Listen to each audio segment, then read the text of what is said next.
अस्सलाम वालेकुम student, welcome to my channel. आज के इस लेक्चर में हम CSS की जो है वो कुछ कंसेप्ट कवर करेंगे जो आपको बहुत ज़्यादा हेल्पफुल होंगे आपके टेस्ट फेस वाइवा में। ठीक है, तो हम स्टार्ट करते हैं। ये मैंने जो है एक पैराग्राफ जो है वो लिख लिया है, ठीक है, और उसके ऊपर बॉर्डर लगा लिया। इसकी मैं कोडिंग आपको दिखा देती हूँ। ठीक है, सिंपली एक डिव लिया, ठीक है, डिव के अंदर जो है वो पैराग्राफ डिफाइन कर दिया, ठीक है, और यहाँ पे डिव की स्टाइलिंग कर दी, डिव के ऊपर बॉर्डर जो है वो लगा दिया और डिव की जो है वो विड्थ एंड हाइट जो है वो सेट करती। ठीक है, आज जो प्रॉपर्टी हम पढ़ने लगे हैं वो है मार्जिन और पैडिंग की। ठीक है, कि मार्जिन क्या होता है और पैडिंग जो है वो क्या होता है। ठीक है, तो ये आप देखें कि ये जो हमारा, ठीक है, बॉर्डर है और ये जो हमारी स्क्रीन है, इनके दरमियान जो गैप आएगा ये हमारे पास क्या कहलाएगा, मार्जिन कहलाएगा। ठीक है, किसी भी एलिमेंट और स्क्रीन के दरमियान जो गैप हम डालना चाह रहे हैं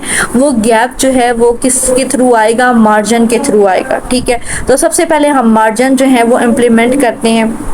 ठीक है, मार्जिन की 4 डिफरेंट जो है वो प्रॉपर्टीज है। मार्जिन लेफ्ट है, मार्जिन राइट है, मार्जिन बॉटम है, मार्जिन टॉप है। ठीक है, और मार्जिन सिंपल एक प्रॉपर्टी के थ्रू भी आप लगा सकते हैं। ठीक है, अब जैसे कि मैं अगर यहाँ डिफाइन कर रही हूँ मार्जिन 50 पिक्सल, ठीक है, तो इस 50 पिक्सल का क्या मतलब है कि ये हर तरफ से 50 पिक्सल मार्जिन जो है वो छोड़ेगा, लाइक लेफ्ट से भी, ठीक है, टॉप से भी, राइट से भी एंड बॉटम से भी। ठीक है, तो यहाँ पे आप इसको अभी हम रिफ्रेश करके देखते हैं। ठीक है, तो ये देखें कि ये जो हमारा एलिमेंट था, बॉर्डर का जो एलिमेंट था या जो डिव के एलिमेंट था वो, और ये जो हमारी स्क्रीन थी, इसके दरमियान एक गैप क्रिएट हो गया। और सिर्फ लेफ्ट से नहीं हुआ बल्कि जो है वो टॉप से भी हुआ, बॉटम से भी हुआ और राइट से भी हुआ। ठीक है, हर तरफ से जो है वो 50 पिक्सल हुआ। लेकिन अगर आपको कोई स्पेसिफिक चाहिए, आप चाहते हैं कि सिर्फ मुझे लेफ्ट से जो है वो मार्जिन चाहिए, ठीक है, तो आप मार्जिन लेफ्ट की जो है वो प्रॉपर्टी यूज़ करेंगे। ठीक है, तो इसको रिफ्रेश करके आप देखें तो सिंपली आपको 50 पिक्सल जो है वो लेफ्ट से मार्जिन मिला है, बाकी आपको कहीं से भी जो है वो मार्जिन नहीं मिला। मैं आपको जो है वो मार्जिन की सिंगल जो शॉर्ट हैंड प्रॉपर्टी है वो जो है वो यूज़ करवाना बताती हूँ कि आपने किस तरीके से करनी है। ठीक है, अगर आप मार्जिन प्रॉपर्टी लिखते हैं तो सबसे पहले आप जो है वो टॉप की वैल्यू जो है वो देंगे। ठीक है, आप टॉप से कितना मार्जिन जो है वो चाहते हैं। मैं लेट्स सपोज कह रही हूँ कि मैं 10 पिक्सल जो है वो टॉप से मार्जिन चाहती हूँ। ठीक है, टॉप के बाद जो है वो आप राइट मार्जिन जो है वो देंगे। ठीक है, अगर आपने देना है, मैं कहती हूँ मुझे राइट मार्जिन नहीं चाहिए, 0 पिक्सल कर दे। ठीक है, राइट के बाद आप बॉटम मार्जिन देंगे, मैं बॉटम मार्जिन को भी जो है वो 0 पिक्सल रख रही हूँ, और एंड पे आप जो है वो लेफ्ट मार्जिन आएगा, लेट्स सपोज मैं यहाँ पे 50 पिक्सल रख देती हूँ। ठीक है, तो ये आपके पास शॉर्ट हैंड प्रॉपर्टी है जिसमें आप चारों इकट्ठे जो हैं वो दे सकते हैं, लेफ्ट राइट टॉप बॉटम। ठीक है, सबसे पहले याद रखना है आपने कि टॉप आएगी, ठीक है, उसके बाद राइट आएगी, उसके बाद बॉटम आएगी और एट द एंड जो है वो आपके पास लेफ्ट आएगी। ठीक है, तो इसको जो है वो इम्प्लीमेंट करके देखते हैं अब। ठीक है, तो ये आप देखें कि इसने राइट से जो है वो 10 पिक्सल छोड़, टॉप से जो है वो 10 पिक्सल छोड़ दिया। ठीक है, और लेफ्ट से जो है वो छोड़ दिया, बाकी राइट और बॉटम से इसने से 0 पिक्सल ही रखा। ये मार्जिन का कॉन्सेप्ट है। अब जो है वो हम पैडिंग की तरफ मूव करते हैं। पैडिंग क्या है कि दो एलिमेंट्स के दरमियान जो गैप हमने क्रिएट करना है वो पैडिंग से होगा। ठीक है, फॉर एग्जांपल आप ये देखें कि ये आपके पास एक बॉर्डर आ रहा है, ठीक है, और दूसरा आपके पास क्या आ रहा है, एक पैराग्राफ आ रहा है। इनके दरमियान अगर आपने गैप क्रिएट करना है तो वो किससे होगा, पैडिंग के थ्रू होगा। ठीक है, तो पैडिंग की भी शॉर्ट हैंड प्रॉपर्टी भी है, ठीक है, और आप सेपरेट भी जो है वो यूज कर सकते हैं। ठीक है, फॉर एग्जांपल मैं अभी जो है वो सिंपली लिखती हूँ पैडिंग 50 पिक्सल। ठीक है, तो इस पैडिंग 50 पिक्सल का क्या मतलब है कि ये left right bottom and top हर जगह से जो है ये 50 पिक्सल की पैडिंग क्रिएट करेगा। ठीक है, तो ये देखें हर जगह से जो है वो 50 पिक्सल की जो है वो पैडिंग क्रिएट हो गई। लेकिन अगर आप किसी स्पेसिफिक करना चाह रहे हैं, ठीक है, मैं चाहती हूँ कि मैं सिर्फ जो है वो लेफ्ट से 50 पिक्सल पैडिंग करना चाह रही हूँ, बाकी मुझे कहीं से भी पैडिंग नहीं चाहिए। ठीक है, तो सबसे पहले जो वैल्यू होगी वो टॉप की होगी। ठीक है, उसके बाद जो है वो राइट की आएगी। ठीक है, इसको भी मैं 0 पिक्सल रखती हूँ। उसके बाद आपने बॉटम देना है, ठीक है, वो भी मैं 0 पिक्सल रख रही हूँ, और सिर्फ लेफ्ट एंड पे जो है वो आपकी लेफ्ट आएगी, जो कि मैं यहाँ पे 50 पिक्सल जो है वो रख रही हूँ। ठीक है, तो इसको रिफ्रेश करें तो ये आप देखें सिंपली इसने राइट से जो है हमें पैडिंग दे दी है 50 पिक्सल, बाकी हमें टॉप से, ठीक है, राइट से एंड बॉटम से नहीं दी, वो 0 ही उसने रखी है। अच्छा, ये हो गया पैडिंग और मार्जिन का कॉन्सेप्ट। अब एक और चीज़ आती है बॉक्स साइजिंग। अब बॉक्स साइजिंग क्यों हम यूज़ करते हैं, पहले हम प्रॉब्लम को अंडरस्टैंड करने की कोशिश करते हैं। अभी आप इसकी विड्थ देख रहे हैं ना, ठीक है, ये जो आपका बॉर्डर लगा हुआ है, ठीक है, इस पूरे की आप विड्थ देख लें। अभी जैसे ही मैं पैडिंग बढ़ाऊंगी तो पैडिंग बढ़ाने से क्या होगा कि इसकी जो मैंने बॉक्स डिफाइन किया हुआ है ना, इसकी विड्थ भी बढ़ना शुरू हो जाएगी। कैसे, यहाँ पे अभी देखें, मैं ए की जो है ना 50 पिक्सल अभी किया हुआ था ना, इसको मैं 100 पिक्सल जो है वो पैडिंग कर देती हूँ और हर तरफ से मैं कर रही हूँ इसकी, ठीक है। तो ये अभी आप इसकी विड्थ चेक कर लें, देखें जिस तरीके से मैंने इसकी पैडिंग बढ़ाई तो इसकी विड्थ भी क्या होगी, बॉक्स की इंक्रीज हो गई। अगर मैं चाहती हूँ कि मैं पैडिंग बढ़ाऊँ या मैं बॉर्डर का साइज भी बढ़ाऊंगी ना, तो उसकी वजह से भी क्या होगा कि आपकी ये जो बॉक्स है इसकी विड्थ इंक्रीज हो जाएगी। अगर मैं चाहती हूँ कि मैं पैडिंग लगाऊं या मैं बॉर्डर की विड्थ बढ़ाऊं तो उससे मेरे जो ये मेरा बॉक्स है इस पर कोई अफेक्ट ना आए, ठीक है। तो उसके लिए आप क्या लगाते हैं, बॉक्स साइजिंग लगाते हैं, ठीक है। तो यहाँ पे हम लगाएंगे बॉक्स साइजिंग, ठीक है। बॉक्स साइजिंग, और बॉक्स साइजिंग में आपने वैल्यू देनी होती है बॉर्डर बॉक्स, ठीक है। अब इसको अभी यहाँ पे आप देखें कि 100 पिक्सल पे ये है ना, ठीक है, अभी 100 पिक्सल पे ये हो गया। अब मैं इसकी वैल्यू पैडिंग की बढ़ाती भी जाऊंगी तो इसकी विड्थ इतनी ही रहनी है ब्लॉक की, इसकी विड्थ चेंज नहीं होगी, ठीक है। अभी मैं इसको देखें 100 है ना, मैं इसकी 150 करके जो है वो आपको दिखाती हूँ, ठीक है। तो देखें जैसे ही 150 किया तो उसकी जो हमारे पास विड्थ है वो वही आ रही है जो हमने पहले डिफाइन की थी, ठीक है। सिंपली हमारे पास क्या है कि ये जो अब टेक्स्ट लिखा हुआ है ये जो है वो ब्रेक डाउन होके नीचे वाली लाइंस पे आ रहा है, ठीक है। तो अगर आप चाहते हैं कि अगर आपने कोई एक बॉक्स डिफाइन किया हुआ है और अगर आप पैडिंग उसके ऊपर लगा रहे हैं या उसका बॉर्डर की विड्थ चेंज कर रहे हैं तो उसकी वजह से जो है वो आपके जो बॉक्स है उसकी विड्थ ना चेंज हो, ठीक है। जितनी आपने ऑक्यूपाई कर ली है वो ही आपको जो है वो शो हो, तो उसके लिए आपने क्या करना है, बॉक्स साइजिंग की प्रॉपर्टी लगानी है, ठीक है। और उसके अंदर जो वैल्यू देनी है वो है बॉर्डर बॉक्स की, ठीक हो गया। तो हो गई पैडिंग की, मार्जिन की और बॉक्स साइजिंग की। अब जो है वो हम नेविगेशन बार की तरफ मूव करते हैं, ठीक है। आपके प्रोजेक्ट में जो है वो नेविगेशन बार यूज़ होगी, आपने नेविगेशन बार बनानी होगी, ठीक है। तो नेविगेशन बार के लिए हमने क्या किया, मैंने एक अलग से फाइल जो है वो बना ली है, ठीक है। इसमें अब आपने क्या करना है कि लिस्ट बनानी है, ठीक है, अनऑर्डर लिस्ट बनानी है। तो अनऑर्डर लिस्ट के लिए मैंने आपको बताया था कि क्या करते हैं कि यूएल का टैग जो है वो आप यूज़ करते हैं, ठीक है। इसके अंदर आप अब लिस्ट के एलिमेंट डिफाइन करने हैं तो उसके लिए आप एल आई का जो है वो टैग यूज़ करेंगे, ठीक है। उसके बाद आपने ए का टैग जो है वो यूज़ करना है, ठीक है। href इक्वल टू, अभी क्योंकि हम क्लिक करें तो हमें किसी और पेज पे नहीं जाना तो उसके लिए मैं सिंपली अभी हैश ही जो है वो रख रही हूँ href में, ठीक है। और यहाँ पे मैं पहली लिस्ट का एलिमेंट बना रही हूँ जो कि हमारे पास क्या है, होम है, ठीक है। अब ये ए का टैग जो है ये हमने क्यों लगाया, क्योंकि अब आप देखते हैं कि आप अगर के पास नेविगेशन बार आ रही होती है तो आप जब क्लिक करेंगे, लाइक होम पे क्लिक करेंगे तो वो आपको होम के पेज के ऊपर जो है वो ले जाएगा, ठीक है। ए का टैग हमने इसलिए लगाया क्योंकि हमने डिफरेंट पेजेस के ऊपर जो है वो मूव करना है जब हम क्लिक करेंगे, ठीक है। अब इसी को जो है वो मैं कॉपी करके और जो है वो लिस्ट एलिमेंट बना लेती हूँ, ठीक है। 3-4 बना लेते हैं। और होम, एक होम का मैंने बना लिया, ठीक है। एक रजिस्ट्रेशन का बना लेती हूँ, ठीक है।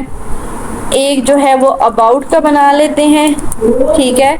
और एक कॉन्टेक्ट अस का बना लेते हैं, ठीक है। ये जो है वो 4-5 मैंने लिस्ट के एलिमेंट जो है वो डिफाइन कर लिए। अभी इसको जो है वो रन करके देखते हैं, ठीक है। तो ये देखें आपके पास सिंपली जो है वो एक अनऑर्डर लिस्ट जो है वो शो गई। अब आपने इससे जो है वो एक नेविगेशन बार बनानी है। पहले मैं आपको हॉरिजॉन्टल नेविगेशन बार बनाना बताती हूँ, उसके बाद जो है वो वर्टिकल नेविगेशन बार बनाना बताती हूँ। सबसे पहले तो क्या है कि आपने क्या करना है कि ये जो आपको जो इसके सर्कल जो है वो शो हो रहे हैं या जो डिस्क टाइप शो हो रही है, इसको आपने क्या करना है, ख़त्म करना है, ठीक है। तो इसके लिए मैंने आपको बताया था कि आपने क्या करना है, ठीक है, यूएल, ठीक है। यूएल के ऊपर आपने स्टाइलिंग करनी है, वो आपने लिखना है लिस्ट स्टाइल टाइप आपने रखना है, ठीक है। लिस्ट स्टाइल टाइप, अभी जो इसका लिस्ट स्टाइल टाइप है उसे आपने क्या कर देना है, नन कर देना है कि हमें जो है लिस्ट की कोई भी स्टाइल जो है वो नहीं चाहिए, ठीक है। जिस तरीके से आप इसको रिफ्रेश करेंगे तो ये देखें इसके जो लिस्ट के जो हमारे स्टाइल थे वो हमारे पास क्या हो गए, नन हो गए हैं, ठीक है। ये हमारे पास आ गई। अब नेक्स्ट जो है वो हम क्या करने हैं, हॉरिजेंटल अगर नेविगेशन बार बनाना चाह रहे हैं तो हम क्या करेंगे कि ये जो अपनी एल आईज है इनको फ्लोट जो है वो लेफ्ट कराएंगे। ठीक है, फ्लोट लेफ्ट से क्या हम क्यों करवाना चाह रहे हैं, हम कह रहे हैं कि ये जो रजिस्ट्रेशन नेक्स्ट लाइन पे आ रही है ये नेक्स्ट लाइन पे ना आए बल्कि इसके साथ होम के साथ जो है वो आ जाए। ठीक है, इसी तरीके से अबाउट जो है वो भी रजिस्ट्रेशन के साथ आ जाए, नेक्स्ट लाइन पे ना आए। तो उसके लिए हमें क्या करना पड़ेगा कि इन सब को जो है वो फ्लोट लेफ्ट करवाना पड़ेगा जो हमारी एल आईज है। ठीक है, तो हम यहाँ पे स्टाइलिंग करेंगे अपनी एल आईज की। ठीक है, और यहाँ हम डिफाइन कर देंगे कि इनको जो है वो क्या कर दे, फ्लोट लेफ्ट करने। ठीक है, तो फ्लोट लेफ्ट की प्रॉपर्टी जो है वो यहाँ पे हमने लगा दी। ठीक है, इसको साथ रिफ्रेश करके देखते जाते हैं। ठीक है, तो ये देखें, ये हमारी जितने भी एल आई थी ये सारी जो है वो लेफ्ट साइड पे जो है वो फ्लोट हो गई है। ठीक है, ओके, अब हम क्या करेंगे कि हमारे जो ये एल आई है, ठीक है, एल आई के अंदर जो हमने ए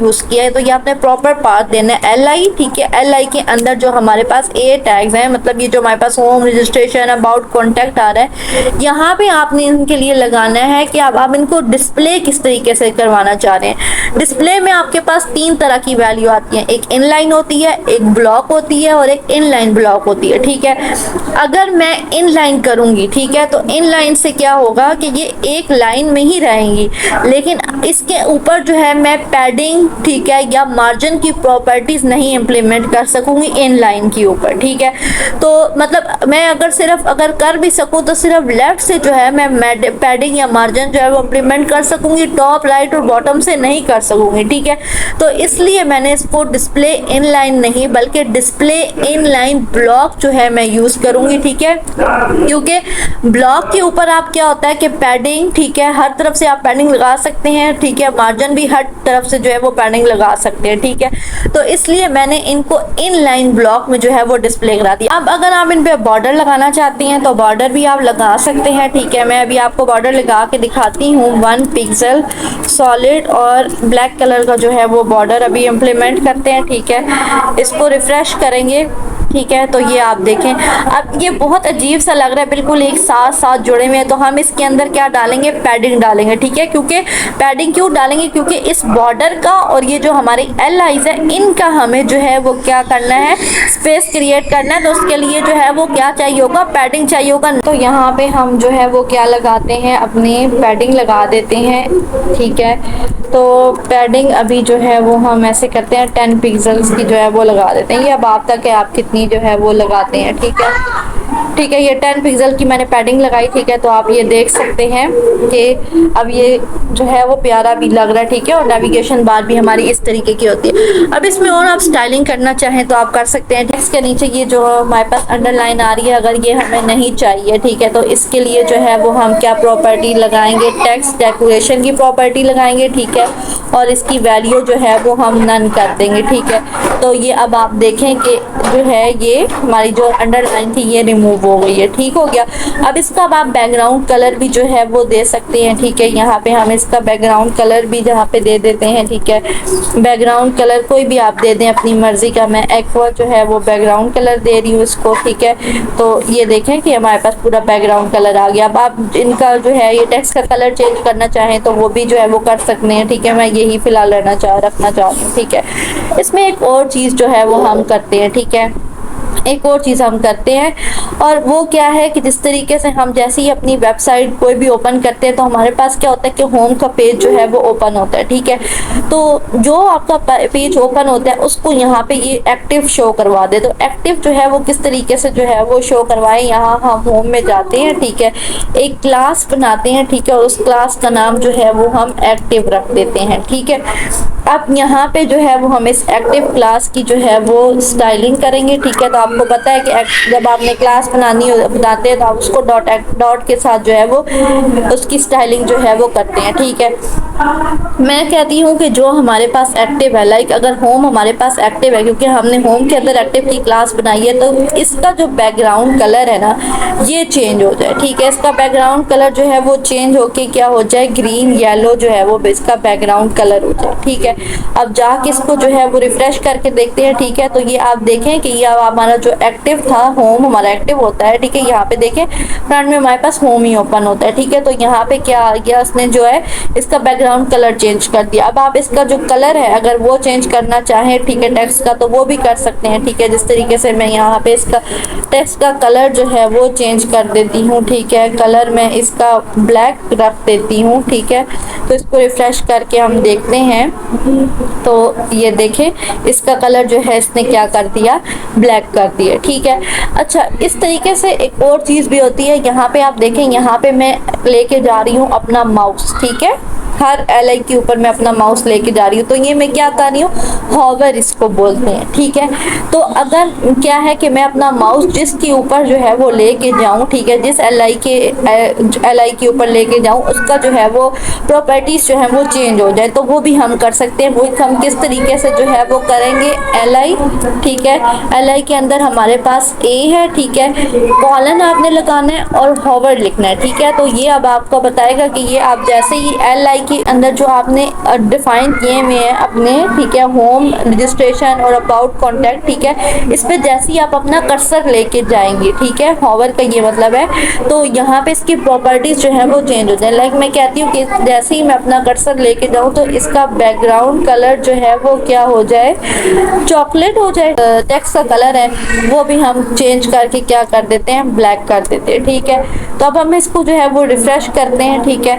तो ये आप देखें कि जैसे ही मैं लेके जा रही हूँ इस LI के ऊपर, तो ये क्या कर रहा है, इसका कलर भी चेंज कर रहा है, बैकग्राउंड कलर और इसका टेक्स्ट का कलर भी, ठीक है। इसी तरीके से ये देखें जिस में मैं अपना कर्सर लेके जा रही हूँ, अपना माउस लेके जा रही हूँ, तो उनकी प्रॉपर्टीज जो हैं ये चेंज हो रही हैं। ये अब हमारे पास कौन सी नेविगेशन बार बन गई है, हॉरिजॉन्टल नेविगेशन बार बन गई है, ठीक है।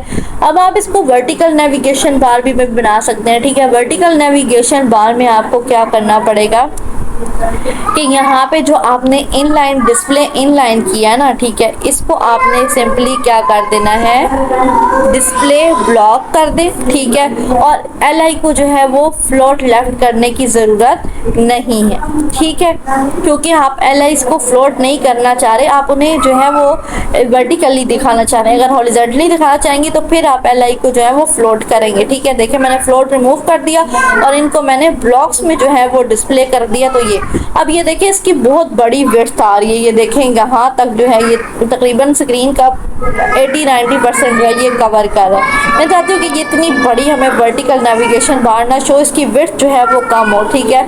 तो उसके लिए हम क्या करते हैं, यहाँ UL में आके यहाँ विड्थ जो है वो उसकी डिफाइन कर देते हैं। लाइक मैं कहती हूँ कि 40% जो है वो विड्थ हो जाए सिर्फ हमारी जो वर्टिकल नेविगेशन बार की, ठीक है। तो ये आप देखें कम हो गई। अगर आप और कम करना चाह रहे हैं, ठीक है, तो आप कर सकते हैं, इसको आप 20% जो है वो कर लें, ठीक है। तो ये देखें आपके पास जो है ये वर्टिकल नेविगेशन बार बन गई, ठीक है। तो ये नेविगेशन बार इंपॉर्टेंट है क्योंकि आपके प्रोजेक्ट्स में जो है ये नेविगेशन बार जो है वो बनेगी। अगर अभी टेस्ट फेज में नहीं बनेगी तो आगे फाइनल जब आपके कोडिंग होगी, ठीक है, फाइनल एप्लीकेशन आप डिलीवर करेंगे तो उसमें तो आपकी नेविगेशन बार जो है वो लाजमी बनेगी, ठीक है।